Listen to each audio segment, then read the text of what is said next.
స్త్రీ చూడాలంటే మేకప్ వేసుకోవాలి, దేవుడు చూడాలంటే మేకప్ ఊడిపోవాలి కదా. యవనస్తులు ఎలా ఉండాలంటే మేకప్ ఊడిపోవాలి. గ్రౌండ్లో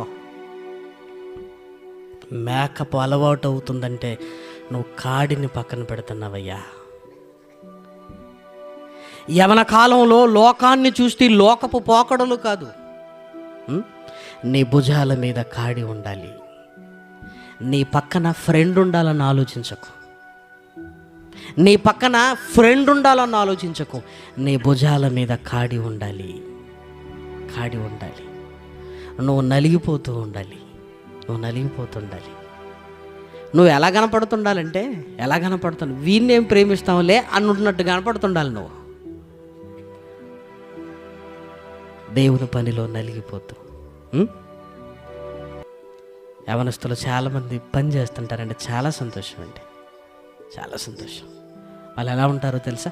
చేతులన్నీ మట్టి పట్టి, స్నానం లేక, రాత్రి నిద్ర లేక కళ్ళన్నీ ఉబ్బిపోయి,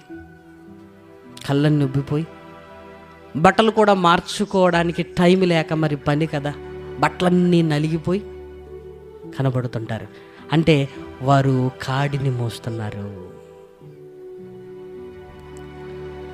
ఈ కాడిని పక్కన పెట్టాడని ఎప్పుడు అర్థం అవుతుందో తెలుసా?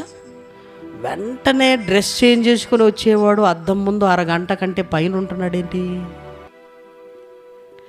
బట్టలు మార్చుకోరంటే పర్వాలేదన్న అనేవాడు ఇప్పుడు బట్టలు బాగున్నా మళ్ళీ మార్చుకోవాలంటున్నాడేంటి? కాడేమన్నా పక్కకి వెళ్ళిందా? దేవుడు నన్ను చూస్తాడు అనుకున్నప్పుడు ఇదిగో ఇలానే ఉండాలనిపిస్తుంది. ఆయనకి ఎలా చూడాలనుకున్నాడు తెలుసా మనల్ని? ఆయనకు యేసుక్రీస్తును నలగొట్టుట ఆయనకి ఇష్టమాయను. నలిగిపోయిన వాడిని ఎవరైనా చూడగలుగుతామండి మనం? గ్రౌండ్లో మనం అలానే ఉండాలి ప్రియమైన వారలారా.